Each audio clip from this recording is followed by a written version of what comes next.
Gertie Gorman Webb had it all. Society gal, inherited a lot of money, made her own fortune as well, married a man, and died 10 months later. Miss Gertie Emily Gorman was married November 4th, 1922 to Mr. Charles Webb at her home on 226 Madison Avenue, New York, where they had planned to reside after their wedding trip.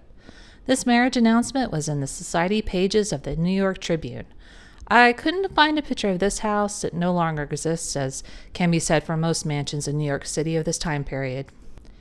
The wedding came about after what was said to have basically been Charles chasing after her for about 10 years, and finally she consented. So nothing much in the way of news except for whatever society things they were up to, at least until the news came out, September 1923, that Mrs. Charles Webb, aka Gertie, prominent millionaire and New York Philly society woman, had died after apparently an illness that lasted for 3 weeks. She died while staying in the Westchester Biltmore Country Club. The home on Madison Avenue, where her and her husband have been residing since the marriage, has been in her family for 4 generations. Her grandfather, Edmund Smith, was a financier and left large real estate holdings that are still with the family. Mr. Webb's father, Charles Henry Webb, was an author and journalist. For 3 years, he was the literary editor of the New York Times and was a part of the New York Tribune under Horace Greeley. He founded the Californian, the first literary publication of that state. So, both well-to-do, not ne'er-do-wells. September 28th, 1923. So, I'm sure you're asking, yeah, so what? She'd been sick, people die. Her physician, Dr. William J. Meyer, refused to provide a death certificate right away because of what he alleged to be odd circumstances. Some of her relations who were with her when she died and who are aware of these so-called odd circumstances demanded an autopsy. Yeah, well, you're saying that's understandable. Well, then we get to part 2 of the intrigue. Her private fortune is estimated between $2 and $3 million in 1923 terms, and statements have been made that she just recently changed her will. She inherited the $2 million on the passing of her mother not long before Gertie got married, and made $1 million on her own with some savvy real estating. She was about 39 years old when she got married. September 29th, 1923. So, guess what was found in Gertie's stomach during the autopsy? Traces of bichloride of mercury, aka poison. One newspaper said, quote, Dr. Otto H. Schultz, medical assistant to the New York County District Attorney's Office, made an unofficial report to a prominent member of the New York Bar that an analytical examination of the viscera of Mrs. Webb revealed evidence of a corrosive substance, possibly bichloride of mercury. The examination, however, is not complete, end quote. Seemingly, this was what her relatives were expecting, as they believed she had been slowly poisoned. Analysis is still needed on whether or not the poison was the primary cause of death, so that's what the authorities are working on now. Remember from a couple of our previous stories here on the channel, poison, as we would consider it now, was used as medicine back in the early days. Obviously in small doses, but you see why more tests would have to be run. And those changes to her will? She had 3 wills. The first of these done before her marriage, which left her fortune to relatives and friends. The second of these, a 10-line document that left her vast fortune to her husband. The third of these, a longer document, unsigned, also gave her fortune to her husband. You can see now why there is some hullabaloo. We got a possible murder, and we got her money there for the taking. Her family said she'd never been sick, but a month before she had started complaining of problems with her eyes and kidneys, which got steadily worse until she died. According to her doctor, Dr. Meyer, she had confided in him that she believed she had been poisoned, which is why Dr. Meyer insisted on the coroner taking charge of her body and he putting off the death certificate signing. Prior to her death, her lips had turned blue and she was told to go to bed. Pneumonia then developed, but once that was cleared up, she developed other symptoms of which no one presently wants to discuss. During the latter part of the illness, Dr. Meyer is reported to have barred her husband Charles from the room because Dr. Meyer said that Charles insisted on reading the patient papers and wanted to discuss business documents with her, which plainly were too much for her weakened condition. You want more mystery? Sure, I got you. Assistant DA Pecora had been visited by a man just hours before Gertie's death, and Pecora had been told that her death was expected, quote, under suspicious circumstances, end quote, and that Pecora needed to take action. Pecora wanted to get an ante-mortem statement from her before she passed away, but this wasn't done because her condition had greatly worsened by this point. That statement from Gertie about her feeling she was being poisoned brought in her family/relations, and it was the husband of one of her friends who went to the assistant DA Pecora and told him he needed to get moving on things. The assistant DA could not get the statement, but already has plans on bringing in the husband, Dr. Meyer, the 4 nurses who helped Gertie, and others associated with the case. Charles has a lawyer who was also his own cousin, Howard Thayer Kingsbury, who made a statement on Charles's behalf. Kingsbury would not discuss the will, quote, until after the filing of one of Mrs. Webb's wills in the surrogate's court for probate early next week. It was learned that a contest would ensue if the 10-line will were filed, for relatives of Mrs. Webb said they intended next week to file the will she executed before her marriage, leaving the estate to her relatives and friends. Suspicion came to Webb like a thunderclap. All this story of poison has been made up out of whole cloth by some unknown who has no ground for such talk. Some time ago, Mrs. Webb began renovation of her country home and worked so hard that she began to feel tired and worn out. Her eyes began to be troublesome, and she called in a specialist. He suggested that her ocular disorder might have resulted from kidney trouble. On his advice, Mrs. Webb went to Roosevelt Hospital, where she was treated for 5 days by Dr. Davenport, following which Dr. West urged a complete rest. Accompanied by her husband, Mrs. Webb went to the Westchester Biltmore, where she began to recover her strength, when she developed a heavy cold. She had no sooner recovered from this cold than she came down with pneumonia. This illness was aggravated by her kidney trouble and a weakened heart, the natural result of having been ill so long. Weakened in body, she was unable to throw off the pneumonia and the other disorders, with the result that she died. As far as the autopsy was concerned, it was performed without the knowledge of Mr. Webb. Mr. Webb has nothing to conceal. He wants the facts disclosed in the case. He was happy to learn that the autopsy showed that there had been no metallic poisoning. Mr. and Mrs. Webb lived very happily. End quote. Webb's lawyer and those close to Webb assert that there is nothing to the poison theory. September 30th, 1923. Despite Charles's issues with the rest of Gertie's family, all seemed composed at her funeral, which her father co-hosted with Charles, for lack of a better word. Charles was basically shunned, but I guess there were no outbursts. October 1st, 1923. Plot twist! Yes, again. Tablets. The kind which we don't know about just yet were allegedly administered to Gertie shortly before she died, according to people who knew people who were in her room. If they were corrosive-type tablets, well, it's said that the tablets were administered to her internally, but did not go through her digestive system and were not self-administered. So this makes the toxicology report even more important, because the question of whether or not to prosecute will just about rest on that. She died of an issue with her kidneys, but we need to know if it was from natural causes or the poison. So we continue to wait for the chemical analysis to be done at Bellevue by Dr. Alexander O. Gettler. If it is poison that killed her, there are a boatload of people who would be suspects. Charles Webb, the dead woman's husband, Dr. Meyer, her attending physician, 4 nurses who ministered to Mrs. Webb during her illness, and Mrs. Robert Johnstone, Mrs. John F. McIntyre, and Mrs. Irving E. Burdix, friends of Mrs. Webb who were present at her death. Mrs. Leslie Momond, a friend of Mrs. Webb, said that she met Webb in the elevator of the Westchester Biltmore Club during his wife's illness and was told by him that Mrs. Webb was suffering from, quote, double pneumonia, end quote. I was greatly surprised, said Mrs. Momond, because I had been entertained at tea by with Mrs. Webb only a few days before, and she appeared to be in splendid health, end quote. Dr. Meyer said yesterday that he had never diagnosed Mrs. Webb's illness as double pneumonia. Quote, Mrs. Webb did have a slight attack of pneumonia, which was easily controlled within 5 days, end quote. October 2nd, 1923.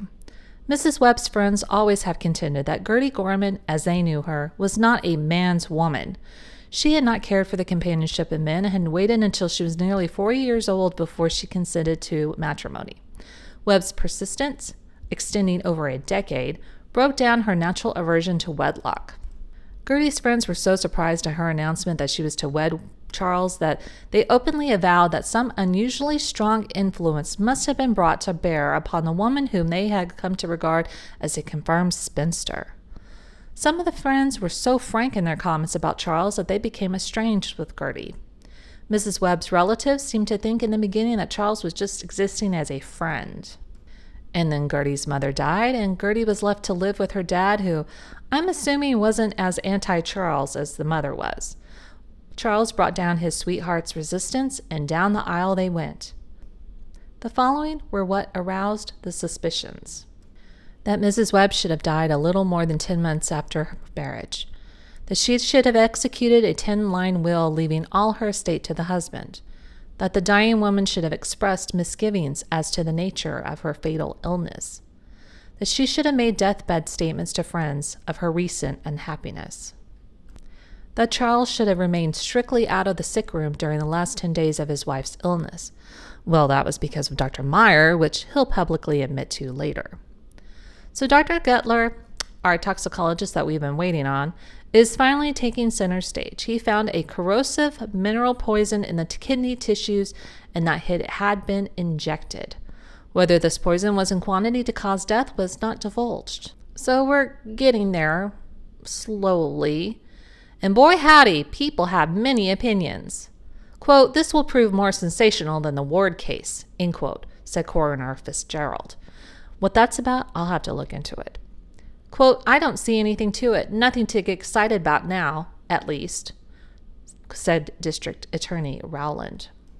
"I'm suspicious of the cause of Mrs. Webb's death, my fears being aroused by the things she told me on her deathbed," said Judge McIntyre.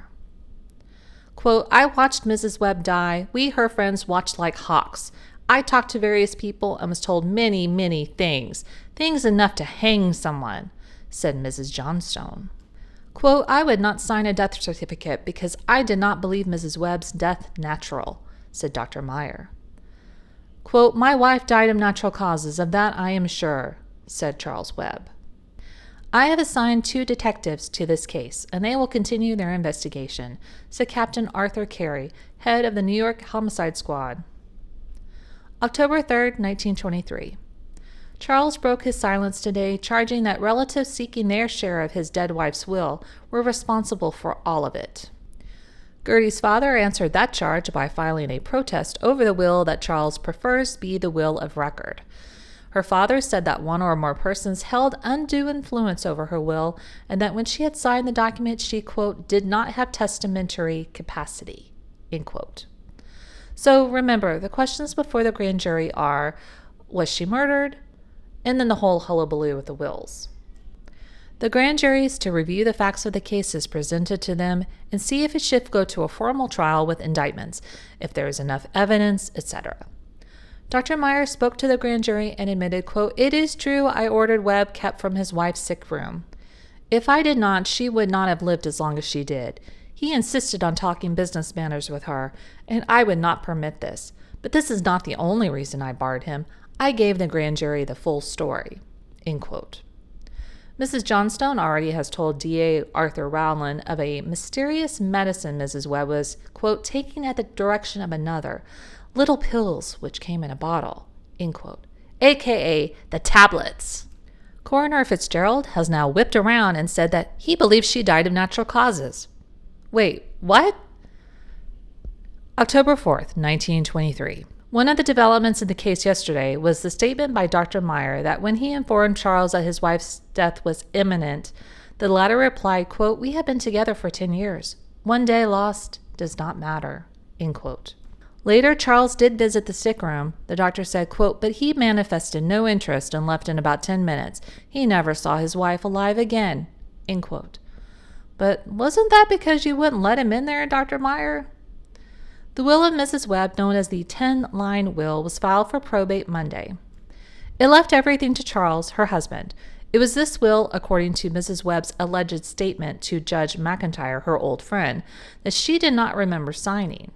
It was in the handwriting of Howard Thayer Kingsbury, attorney for Webb, who was also Charles's cousin, and was executed August 21st. More about that will later and why it was in Kingsbury writing. Quote, none of the persons connected with this case, that is, among Mrs. Webb's friends, is satisfied with the attitude of the Westchester County authorities, end quote, said Judge John F. McIntyre, a counselor and friend of Mrs. Webb during her life. Mrs. Johnstone brought the tea to the courtroom. Mrs. Johnstone said that Mrs. Webb's dying confidence revealed an innocence of life that was almost unbelievable. Mrs. Johnstone said that Mrs. Webb told her that her husband had administered to her certain tablets, the nature of which she did not know. Mrs. Webb admitted during her last hours, said her friend, that she had never loved her husband and that their marriage was merely one of convenience. October 6, 1923. So we already know that Dr. Meyer did not want Charles in the sick room. Charles, the husband, sketched a far different picture of a husband so overcome at the sight of his wife the night before she died that he thought he could not bear to be at her side when the end came, and proposed instead going into an adjoining room to pray. In his first interview, Webb denied that he had told his wife she had only 30 days to live and had better sign a will. Referring to the fact that Dr. Meyer, describing yesterday Mrs. Webb's end, had referred to her as Gertie, Charles asserted the physician would not have dared address her with such familiarity when she was alive. Charles said that he had met Dr. Meyer for the first time on a picnic 6 months ago. Asked if he had a dispute with Dr. Meyer at that time, Charles replied, quote, "Why, we had bottles of wine together," end quote. Well, you can hate someone, and if they're buying the wine, you're still hanging out until the wine makes his company less painful. Am I right? Submitting readily to questioning by a squad of reporters, Charles denied that after her marriage, his wife deliberately avoided her friends. At this point, his lawyer remarked, quote, "I am convinced that the only poison in this case is that of slanderous tongues and evil desires of those who want to make a scandal," end quote. October 7th, 1923. Dr. Gettler, our eagerly awaited Bellevue Hospital toxicologist, has completed the examination of the dead woman's vital organs. His report to the Westchester County Grand Jury on Monday that, yes, bichloride of mercury poisoning was found, but not in sufficient quantities to have caused death. Ding, ding, ding! So the grand jury will likely not return any indictments, as it's felt that Gertie died of natural causes. So how did she get the bichloride of mercury in her tissues? The use of the mercury as an antiseptic. Relatives are not going to let this go, as they brought up the little blue pills and water, and Dr. Meyer contends this was the poison. It comes into question whether or not criminal action could be taken on that, but civil action continues while the relatives work on their will protests and filings. Charles is moving forward to administer the estate. Quote, "Let the others try the case in the newspaper," said Charles through his attorney. "I'll make my answer at the proper time," end quote. Witnesses are being asked to testify again, plus maybe some new witnesses. October 10th, 1923. The wills still protested. Webb is good with 2 of the wills which name him as beneficiary. The family wants the 3rd will to be the one of record, as it would benefit them and was done before her marriage. Charles's attorney said that the marriage automatically invalidated that will, and if that will ends up being the final one, well, it would be just like if she hadn't made a will at all, i.e., Charles would get half the estate outright anyway. Under the latest will signed by Mrs. Webb, her husband of 10 months is made the sole beneficiary of her estate, the so-called 10-line will. A more elaborate will prepared by his counsel, Mr. Kingsbury, for her signature, was not signed. It divided the estate and left large bequests to charity at her request. Charles has asked that this unsigned will also be probated, as he intends to carry out its provisions even if she didn't formally sign them. More about that later. October 22nd, 1923. The case against Charles Webb was officially dismissed by the grand jury. Patrick Murphy, jury foreman, said, quote, "Ordinarily, a dismissal would suffice, but due to the widespread public interest that has been given this investigation, the grand jury feels that a further report should be made. After a careful study of the testimony of the witnesses, we are convinced that the death of Mrs. Webb was due to natural causes. Accusations have been made before this body and through the public press which, if true, would seriously affect the status of Charles Webb, the husband of the deceased. We therefore deem it our duty to say emphatically that all of these accusations are without the slightest foundation, and we fully and completely exonerate Mr. Webb." End quote. Remember, this was not a trial. This was only the grand jury determining if there was enough evidence to warrant an indictment and then a trial. And there wasn't enough evidence. December 11th, 1923. Regarding the will, they detailed case notes, which I'm going to cut extremely down to the bare bones, but here's the gist. Mr. Kingsbury, again Webb's lawyer during the grand jury, attended at the business office of Gertie at number 280 Madison Avenue, New York City. She stated she desired to have a new will drawn up by Mr. Kingsbury and had written pages of notes on the detailed instructions as to the distribution of her funds. For example, a public park in memory of her mother, plus gifts to Yale University and Barnard College, among other things. Mr. Kingsbury told Gertie that, quote, "it would be impossible to prepare so elaborate an instrument that evening," end quote. It further appears that she did not have in her possession at the time her prior will or the will of her mother. Each of these documents, she was told, would be necessary for examination and use by the attorney in the careful and legal draftsmanship of a new will. Her attorney explained that it was impossible for him, in the short time available, to draft the instrument with the thoroughness which she contemplated. Both her husband and the attorney urged that the making of a will be postponed by her, but she insisted upon its immediate execution. She said, quote, "I cannot sleep tonight unless I have made a will. I want to make a will today," end quote. She said further that she did not want to die without a will. Her attorney then advised her that he could draw a short, simple will in which she might leave all her property to some one person with a request to that person that they carry out her wishes. No suggestion was made by him as to any particular person. She said, quote, "do it that way," end quote. Quote, "whom do you wish to leave your property to in that way, trusting to him or them to carry out your wishes," end quote. She said to leave it to her husband. Then the attorney asked her husband, "If Mrs. Webb leaves her property to you to carry out her wishes, will you carry them out?" Charles answered, "Of course I will." Thereupon, Mr. Kingsbury drafted the 10-line will.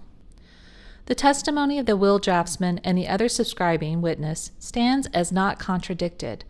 Absolutely no testimony was offered by the contestants upon any of the issues in the proceeding. There is no evidence of fraud or undue influence exercised by the husband upon Gertie. So it was decided. The paper offered must be held to be the last will and testament of Gertie Emily Gorman Webb, and is admitted to probate.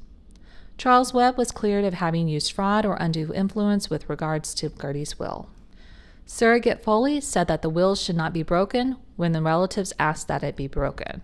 Jury said that it should not be broken and that it's considered legal. So, did Charles carry out her wishes?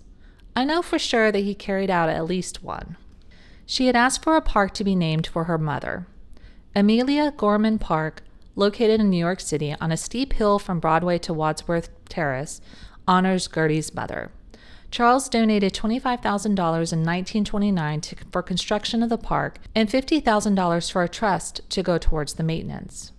The city of New York was later given the park from Charles and a realty corporation. So, once again, did the jury get it right? Hard to say, but the medical experts, not Dr. Meyer, said natural causes. And no one who was there at Gertie's desire for the 10-line will, with a promise that her financial wants would be taken care of by Charles, could say it wasn't all done above board. As usual, it's easy to want to cast aspersions on the husband because that's what always seems to be the case. But maybe Gertie did just get incredibly ill and couldn't get over it, and the medicine at the time didn't do her any favors. I really don't know, and as far as I could tell, nothing changed regarding any of the decisions. Take-home message: make sure you have a will. Make sure you update it as needed. Make sure you seek out a lawyer if it's complicated. Make sure you tell your loved ones where the will is at and your wishes, and make sure you're prepared. You may not have $3 million, but I bet you don't want someone other than a loved one taking what you do have. We see it so many times. Nothing like a death and lack of preparation to drive a family apart, even with the best of intentions. If you enjoyed this story, please like and subscribe. Thank you.